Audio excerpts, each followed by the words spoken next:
الرحمن الرحیم۔ السلام علیکم سجنوں و متروں، میں ہوں ارشد یاسین اور آپ دیکھ رہے ہیں ریڈار۔ سجنوں و متروں، عمران خان پر قاتلانہ حملہ اور اس کے بعد عوام کی اس سے محبت اور لانگ مارچ کے اندر لوگوں کا جم غفیر اب روزانہ کی بنیاد پہ احتجاج کی جو کال دی گئی ہے، وہ جگہ جگہ گلے گلی محلے محلے ہر جگہ پہ رات کو اپنے ٹائم پر احتجاج ہوتا ہے، لوگ نکلتے ہیں اور عجیب منظر دیکھنے میں آ رہا ہے۔ کل مجھے کوئی دوست بتا رہا تھا سجنوں و متروں، جو میں آپ کے ساتھ شیئر کرنے جا رہا ہوں، وہ کہہ رہا تھا عمران خان قاتلانہ حملہ میں بچ تو گیا ہے، شہید تو نہیں ہوا، بچ گیا، لیکن یہ ایسا شہید ہے جس کو آپ زندہ شہید کہہ سکتے ہیں۔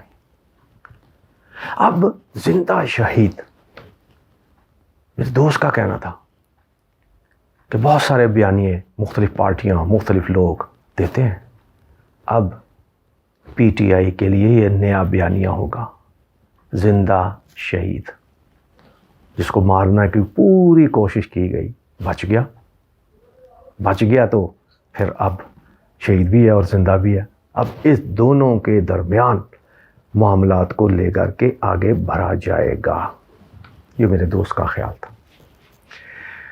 سجنوں و متروں، اگر ہم بھی سوچیں تو اگر یہ شہید ہو جاتا تو یقیناً اسی طرح لوگ نکلتے، پرزائیاں ہوتی اور پتہ نہیں کیا کیا ہو جاتا۔ لوگ تو بعض اوقات جو بڑے اہم لوگ پاکستان کے، جو بڑے سنجیدہ اور پاکستان کے ساتھ مخلص ہیں، انہوں نے نوافل بھی ادا کی۔ پاکستان کی عوام نے نفل اس حوالے سے ادا کی کہ شکر ہے کہ ہم بڑے ثانیہ سے پاکستان بچ گیا۔ اس میں عمران خان کے چاہنے والے نہیں، ان کے مخالفین نے بھی اللہ کا شکر ادا کیا کہ پاکستان محفوظ رہا۔ جو فساد، جو کشیدگی، جو معاملات بعد میں خراب ہونے تھے، اس سے ہم محفوظ رہے اور ایک جان بھی بچ گئی، یہ بھی کہا جا سکتا۔ لیکن سجنوں و متروں، اب زندہ شہید، یہ ایک جو ہے وہ بیانیہ تو بنے گا، بیانیہ بن بھی رہا ہے، ممکن ہے یہ الیکشن تک بات جائے۔ اب بات تو ساری آنے والے الیکشن کی طرف سے ہی جا رہی ہے نا۔ ہر بندہ، ہر حکومت، ہر سیاسی جماعت کے سامنے الیکشن ہے، وہ 4 مہینے میں ہوتے ہیں، 6 مہینے میں ہوتے ہیں، یہ اپنے وقت پر بھی ہو جائیں تو پھر بھی 8-9 مہینے رہ گئے نا جی، 10 مہینے رہ گئے نا جی، وہ کون سا دور ہے۔ اب یہ بات اس طرف ہی چلے گی، بیانیوں کی طرف۔ اب اصل بات جو میں آپ کے سامنے رکھنا چاہتا ہوں سجنوں و متروں، وہ یہ ہے کہ عمران خان پر قاتلانہ حملہ، اس کے سہولت کار کون؟ یہ تو آپ کے علم میں ہے کہ ایک بندہ رنگے ہاتھوں پکڑا گیا اور اس نے اپنی ویڈیو بھی جاری کر دی۔ ویڈیو وہی جاری کی جو رانا ثناء اللہ صاحب کا موقف ہے، جو حکومت کا موقف ہے، وہی اس نے کہہ دیا۔ اب دیگر 2 بندے مفرور ہیں اور ایک فیصل بٹ جو مین، جس نے کہتے ہیں جو شوٹر تھا اور اشتہاری بھی ہے، مختلف مقدمات میں بھاگا بھوگا ہوا ہے اور سیالکوٹ کا رہنے والا ہے، وہ ابھی تک گرفتار نہیں ہوا، لیکن شناخت ہو گئی کہ وہ بھی اس وقت موجود تھا اور اس کے ہاتھ میں بندوق تھی۔ یہ وہ لوگ ہیں۔ اب مزید ڈیولپمنٹ اس میں یہ ہوئی ہے کہ حملہ آور نوید کی بیانات کی روشنی میں مزید 5 افراد گرفتار کر لیے گئے ہیں۔ ایک گرفتاری گزشتہ رات ہوئی ہے، وہ بھی سہدرا سے ہی ہوئی ہے۔ احسن نامی ایک بندہ پکڑا گیا ہے، جو پاکستان مسلم لیگ نون کے سیکٹری اطلاعات، کوئی مدثر نذیر یا نظر ہیں، ان کے سگے بھائی ہیں، ان کو پکڑ لیا گیا۔ اب 5 افراد پکڑے گئے۔ اب ان کی بیانات، یہ وہ ساری چیزیں جو فی الحال تو یہ سامنے آئی نہیں ہیں، لیکن ایک بات سامنے آ گئی ان لوگوں کے گرفتاری کے ساتھ ساتھ، کیونکہ خون تو پھر بولتا ہے جی، یہ تو ہم نے بچپن سے سن رکھا ہے، خون تو بولتا ہے اور راستہ بھی قانون خود بنا لیتا ہے۔ اب سہولت کار اب آنا شروع ہو گئے سامنے۔ کون سہولت کار کیسے سامنے آنا شروع ہو گئی، یہ میں آپ کے سامنے تفصیل رکھتا ہوں۔ اب یہ واقعی سہولت کار ہیں یا نہیں ہیں، اس کا تعین یا اس کا فیصلہ تو تفتیش کار کریں گے تفتیش کے بعد۔ حالات اور واقعات میں آپ کے سامنے رکھتا ہوں۔ آپ کو یاد ہوگا 4 دن پہلے ہم نے ایک ویلاگ کیا تھا، امتیاز باغری کا خطاب، اور اس کے بعد اس کے ساتھ ایک تصویر جس میں موجودہ حملہ آور نوید صاف دکھائی دیا گیا، اور اس کی تقریر بھی آپ نے سن لی ہوگی۔ یہ سہولت کاری نہیں تو کیا ہے؟ امتیاز باغری جو کہہ رہا تھا اور کہہ رہا تھا کہ میاں نواز شریف صاحب نے جو حکم دیا ہے، جو ہدایت دی ہیں، اس پہ عمل ہوگا، یہ سہولت کاری ہے نا۔ اب بات آگے، ہم آگے لے کر چلتے ہیں، امتیاز باغری سے آگے جاتے ہیں۔ ایک مقدمہ اور درج کر لیا گیا، دہشت گردی کا مقدمہ۔ صرف مقدمہ ہی درج نہیں ہوا، اس میں ایک اہم افراد کو گرفتار بھی کر لیا گیا ہے، جس کا نام ہے رائے قمر۔ رائے قمر بھی پاکستان مسلم لیگ نون کا ایک اہم رہنما ہے مقامی سطح پہ۔ اب گرفتار کیسے ہوا، مقدمہ درج کیسے ہوا، یہ میں اس کی چند جلموں میں آپ کے سامنے رکھ دیتا ہوں۔ کہتے ہیں کہ یہ رائے قمر جس تقریب میں خطاب کرنے جا رہا تھا، اس میں عطا تارڑ سابق صوبائی جو مشیر ہیں اور سابق وفاقی وزیر سائرہ تارڑ بھی وہاں پر بیٹھے ہوئے تھے، دونوں۔ جیسے ہی اسٹیج سیکرٹری نے رائے قمر کو خطاب کے لیے دعوت دی تو رائے قمر سٹیج پر آیا اور اس کے ہاتھ میں مائک تھا۔ اتنے میں عطا تارڑ نے ان کو اپنے پاس بلایا، مائک آن ہے اور اس کے ہاتھ میں ہے۔ سجنوں تو متروں، غور طلب معاملہ ہے۔ وہ اس کے پاس گیا، سائرہ تارڑ اور عطا اللہ تارڑ نے یہ کہا کہ رائے صاحب، عمران کے واجب القتل ہونے کا معاملہ نہ بھولیے گا، یہ ضرور کہہ دیجیے گا۔ اس نے کہا ہاں میں بات کروں گا۔ یہ اس مائک کے اندر اس وہاں پر موجود لوگوں نے بھی سنی، اور جو ویڈیو وائرل ہوئی ہے اس میں ہم جیسے لوگوں نے بھی سنی جو وہاں پر موقع پر موجود نہیں تھے۔ اب سجنوں تو متروں، کس نے کس کو کیا کہا، عمران کے واجب القتل ہونے کی بات آخر کیوں کہی؟ سیاسی جلسہ ہے، یہ کیا بات ہوئی؟ پھر ہوا کیا؟ پھر رائے قمر نے خطاب کیا، اور خطاب میں اس نے یہی بات کی کہ عمران واجب القتل ہے اور میں اس کو قتل کر دوں گا۔ صرف یہی نہیں کہا، یہ بھی کہا کہ اس کو جن لوگوں نے قاتلانہ حملہ کیا ہے یا جو اس کو قتل کریں گے، میں اس کے تمام معاملات کا خود نگہباں ہوں گا اور اس کے لیے وکیل بھی میں ہائر کر کے دوں گا۔ پیسے ویسے جتنے لگانے ہوں گے، کہنے کا مطلب ہے جو پیسے ویسے لگانے ہوں گے میں کروں گا۔ یہ اوپن بات کر رہا ہے جلسے، یہ افسانے کی بات نہیں ہے، یہ انتشار پھیلانے کی بات نہیں ہے۔ واجب القتل کہنا کیا یہ جرم نہیں ہے؟ اور پھر ایک سابق وفاقی وزیر اور سابق مشیر یہ کہتا ہے کہ یہ بات بولنا نہیں، کہنا ہے۔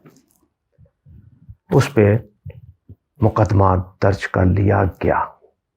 اب مقدمہ درج ہوا تو رائے قمر بھاگ رہا تھا، جس طرح اور سارے لوگ، جس طرح یہ عطا اللہ تارڑ سمیت اور سارے پاکستان کے جو نامی گرامی لوگ ہیں نون لیگ کے جن پہ مقدمات ہیں، وہ سارے اسلام آباد میں ہی ہیں، چھپے ہوئے ہیں، جنہوں نے ضمانتیں کرائی وہی ہیں، باہر نہیں نکلتے۔ اب یہ بھی پنجاب سے بھاگنے کی کوشش میں تھا اور اسلام آباد پہنچنے کے قریب تھا کہ راستے میں سے گرفتار کر لیا گیا۔ رائے قمر گرفتار کر لیا گیا، مین ملزم۔ اب رائے قمر گرفتار ہوا ہے، اب اس کی تفتیش ہوگی، لیکن ایک بات میں اپنے تجربے کی روشنی میں آپ کو بتا دوں، یہ مقدمہ جو درج ہوا ہے دہشت گردی کا، یہ کمزور مقدمہ نہیں ہے۔ اس کی ایف آئی آر کے جو الفاظوں کا استعمال اور موقع کی مناسبت سے جو باتیں لکھی گئی ہیں، میں کرائم فٹ رہا ہوں، مجھے پتا ہے، مجھے اندازہ ہے کہ یہ مقدمہ کمزور نہیں ہے اور اس سے نکلنا انتہائی مشکل ہوگا۔ لیکن یہ پاکستان ہے، پاکستان میں تو کچھ بھی ہو سکتا ہے۔ ہم بات کر رہے تھے سہولت کار بے نقاب۔ اب 2 معاملات میں نے آپ کے سامنے رکھ دیے جس میں واضح طور پر ویڈیو وائرل ہوئی ہیں عمران خان کو قتل کرنے کے حوالے سے، عمران خان کو واجب القتل قرار دینے کے حوالے سے اور سہولت کاری کے حوالے سے. اور ایک بات تو میں نے کہہ بھی دی کہ ایک تصویر جو جس میں حملہ آور کی صاف تصویر دکھائی دیتی ہے. اس کا مطلب ہے پھر فیصلہ کہاں ہوا، کس نے کیا؟ اب یہ جو سجنوں تو متروں اداروں کے حوالے سے جو باتیں ہو رہی ہیں، میں اپنے تجربے کی روشنی میں یہ آپ کو بتاتا ہوں کہ بات اداروں کے خلاف نہیں ہے. عمران خان خود کہتا ہے کہ میرا ادارہ میرا ہے، پاکستان میرا ہے، فوج میرے ہیں، فوجی میرے ہیں، کوئی لڑائی نہیں ہے. اور میں بھی یہ سمجھتا ہوں کہ پاکستان کی فوج کی قربانیاں لاتعداد، ان سے زیادہ محب وطن پاکستان کے لیے کوئی سیاسی جماعت ہو ہی نہیں سکتی. یہ میرا اپنا یہ کہنا ہے، آپ نہیں شروع سے کہنا. لیکن چند لوگ تو ہر جگہ پہ غلط ہوتے ہیں، غلط فیصلے ہو جاتے ہیں. لیکن فوج کا اپنا ایک طریقہ کار ہے، کورٹ مارشل ہوتا ہے. بے شمار فوجی، بے شمار لوگ ایسے ہیں جن کے خلاف کورٹ مارشل ہوا اور ان کو سزائیں ہوئی. کیوں؟ اس لیے کہ وہ ثابت ہوا کہ انہوں نے واقعی غلط کیا. اس لیے شخصیات پہ بات کرنا اور ہے، ادارے پہ بات کرنا اور ہے. اب حکومت موجودہ جو ہے وہ یہ چاہتی ہے کہ یہاں پر اداروں کے ساتھ تصادم کا ایک ماحول بنا دیا جائے. سجنوں تو متروں، لیکن محب وطن لوگ کسی بھی پارٹی میں ہوں وہ یہ نہیں چاہتے. وہ کہتے ہیں کہ جس نے جرم کیا سزا اسی کو ملنی چاہیے، اداروں پہ بات نہیں ہونی چاہیے. اس لیے اب یہ رائے قمر، اس کی گرفتاری، اب کیا کیا انکشافات ہوتے ہیں، کہاں کہاں یہ بات سامنے آتی ہے، کون اس میں انوالو تھا، کون نہیں تھا. اب ہونا تو یہ چاہیے تھا سجنوں تو متروں، عمران خان نے جو ایک FIR کے لیے درخواست دی ہے، پاکستان کا قانون اور آئین یہ کہتا ہے مدعی جو درخواست دے اس پہ مقدمہ درج ہونا چاہیے. یہ ابتدا ہے معاملے کی، اس کے بعد اس کی تفتیش ہوتی ہے. تفتیش میں اگر یہ ثابت ہو جائے کہ متعلقہ لوگ واقعی ملزم ہیں، اس میں ان پہ الزام ثابت ہوتا ہے تو ان کے خلاف جو ہے کارروائی شروع ہو جاتی ہے. اگر یہ ثابت ہو جائے کہ یہ محض انتقامی کارروائی یا کسی غلط فہمی کی وجہ سے نام لکھوایا گیا ہے تو پرچہ جو ہے خارج ہو جاتا ہے، ان کا نام خارج ہو جاتا ہے. یہ تو پاکستان کا قانون اور آئین ہے، اس میں تو کوئی بات نہیں ہے. اس معاملے کو حکومت الجھا ہی اس لیے رہی ہے کہ معاملات پاکستان کی ایک ادارے اور تحریک انصاف کے درمیان ٹکراؤ کی صورت بن جائے، ورنہ معاملہ تو کوئی نہیں تھا، سیدھا سیدھا تھا. لیکن ایسا نہیں ہوا، ایسا ہو نہیں رہا، پاکستان کے اندر نہیں ہوتا. IG لیول، پنجاب کا IG ہے، وہ کہتا ہے صاحب میں نہیں کر سکتا پرچہ، کسی اور کو لے آئے. PTI والوں نے پھر مطالبہ کر دیا کہ ان کو تبدیل کیا جائے، جناب یہ میرٹ پہ کام ہی نہیں کرتے. انہوں نے کہا ٹھیک ہے بھائی تبدیل ہی صحیح لو استعفیٰ. انہوں نے جناب وفاق کو لکھ دیا کہ جناب میری معذرت، میں مزید یہاں کام ہی نہیں کرنا چاہتا. اتنا پریشر کیوں؟ قانون اور آئین کے مطابق ہر فیصلہ کیوں نہیں ہوتا؟ قانون سے بالا تر کیوں ہیں لوگ؟ شخصیات نہیں ہونی چاہیے. اداروں پہ احترام ہے، یقیناً ہے، وہ ہونا بھی چاہیے. لیکن بات سجنوں تو متروں سہولت کاروں کی ہے. اب تک جو میں نے آپ کے سامنے حد و خال رکھے ہیں، تجزیات میں جو چیزیں سامنے لایا ہوں، اس میں سہولت کار کوئی ادارہ تو نہیں ہے، ادارے کے لوگ تو نہیں ہیں. وہ تو خود اعتراف کر رہے ہیں، خود بے نقاب ہو رہے ہیں. لیکن کون ہے وہ؟ سیاسی لوگ ہیں، سیاسی جماعتوں کے لوگ ہیں. پھر اداروں پہ تنقید کیوں؟ ان کو بیچ میں لا کر کے یہ معاملات الجھانے کی بات کیوں کی جا رہی ہے؟ سچوں تو متروں یہ بھی ایک غور طلب معاملہ ہے. سوالیہ نشان یہیں تو اٹھتا ہے.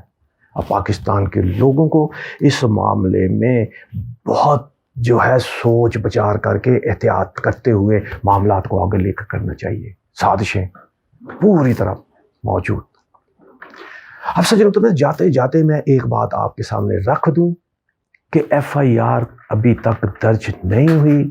اب عمران خان کے پاس آپشن کیا ہے وہ میں آپ کے سامنے رکھ دوں. FIR درج نہیں ہوتی تو اب عمران خان دو آپشن ہیں اس کے پاس، وہ کر سکتا ہے. ایک استغاثہ دائر کر دے کہ یہ لوگ ہیں اور ان پہ مجھے شک ہے، یہ معاملہ ہے، یہ سارا، اور اس پہ عدالت میں استغاثہ شروع ہو جائے گا، اس پہ پھر استغاثہ مقدمے درج کرنے کے احکامات جاری کر سکتا، کارروائی بھی کر سکتا۔ دوسرا آپشن یہ ہے کہ عمران خان سیشن جج کو درخواست دے گا مقدمے کے اندراج کے لیے کہ آپ تھانے میں پولیس کو یہ ہدایت فرمائیں کہ یہ مقدمات درج کریں، وہ مقدمات درج نہیں کر رہا۔ اب سیشن جج دونوں طرف سے ملزموں کے وکیل کی بھی بات سنے گا اور ان کی بھی بات سنے گا، اور اگر سمجھے گا کہ مقدمہ درج ہونا چاہیے تو آرڈر کر دے گا حکومت اس کو، پولیس کو مقدمہ درج کر لیا جائے۔ اگر نہیں سمجھے گا کہ یہ غلط ہے تو کہہ دے گا نہیں جی یہ مقدمہ نہیں ہو سکتا۔ اب دو آپشن ہے قانونی طور پر، ویسے تو ہوگا پرچہ درج بھی ہو جائے تو کوئی حرج نہیں، جس طرح میں نے پہلے بتایا وہ خارج بھی تو ہو جاتے ہیں، بے گناہی ثابت کرنی چاہیے نا۔ اگر جو نہیں ہے ملوث تو ٹھیک ہے، ڈر کا ہے، حکومت کیوں اس کو ایشو بنا رہی ہے؟ اور اب یہ کہا جا رہا ہے کہ جداروں پر جو بات کرے گا ان کے خلاف مقدمات درج ہوں گے۔ وفاقی حکومت نے یہ FIA کو بھی کہہ دیا ہے کہ جناب فوری طور پہ جائیں اور عمران خان سمیت دوسرے تیسرے لوگ جتنے ہیں ان کو پکڑا جائے اور ان کے خلاف کارروائی کی جائے، اداروں کے خلاف بات کر رہے ہیں۔ اب FIA کی بات آئی ہے تو سجنوں تو مترو ایک اور میں انکشاف کرتا چلوں۔ FIA کا ایک اہلکار عمران خان کو زہر دینے کے الزام میں دھر لیا گیا ہے، یہ بڑی خبر ہے۔ کیسے؟ گزشتہ روز شوکت خانم ہسپتال میں ایک ایسا مشکوک شخص دبوچ لیا گیا جو وہاں پر عمران خان کو دوائی دینے والا ڈاکٹر اور کھانا دینے والے اہلکاروں سے متعلق معلومات حاصل کر رہا تھا۔ جن سے معلومات حاصل کی جا رہی تھی ان کو شک گزرا کہ یہ بندہ ہم سے یہ پوچھ کیوں رہا ہے۔ انہوں نے ادھر ادھر سے بات کی اور اس کو دبوچ لیا گیا، اور اس نے ابتدائی طور پر یہ کہا میرا نام احسان افضل ہے اور میں FIA کا اہلکار ہوں۔ اب وہاں پر موجود اور PTI کے لوگ یہ کہتے ہیں کہ یہ بندہ، اس کی تفتیش تو ہوگی کہ واقعی یہ FIA کا تھا یا نہیں ہے، لیکن وہ کہتے ہیں کہ ہمیں شبہ یہ ہے کہ یہ جو معلومات لے رہا تھا یہ ان لوگوں سے مل کر کے ایک سازش رچانے کی تیاری کے لیے آیا تھا تاکہ عمران خان کو زہر دے دیا جائے۔ اور اس کے لیے وہ یہ بھی کہتے ہیں کہ بنی گالا کے کچھ ملازموں کو بھی تو آپ کو پتا نا خرید لیا گیا تھا، اور اس سے پہلے بھی ایک دو بندے پکڑے جا چکے ہیں اس حوالے سے۔ اور اب موجودہ حالات میں اس FIA کے اس نام نہاد بندے پتہ نہیں ہے ابھی کہ نہیں ہے، اس نے ڈراوا ڈالنے کے لیے شاید نام لے لیا ہو، اب یہ بھی نہیں پتہ چل کہ کون تھا بھائی، وہ اب تفتیش ہوگی تو سمجھ آئے گی۔ لیکن عمران خان کو زہر دینے کی ایک اور کوشش ناکام ہو گئی۔ سجرت بہترا، اللہ تعالیٰ پاکستان پر رحم فرمائے اور پاکستان کے بسنے والے ہر شخص کو اپنے حفظ و امان میں رکھے۔ اپنا بہت خیال رکھیے گا۔ پاکستان زندہ باد۔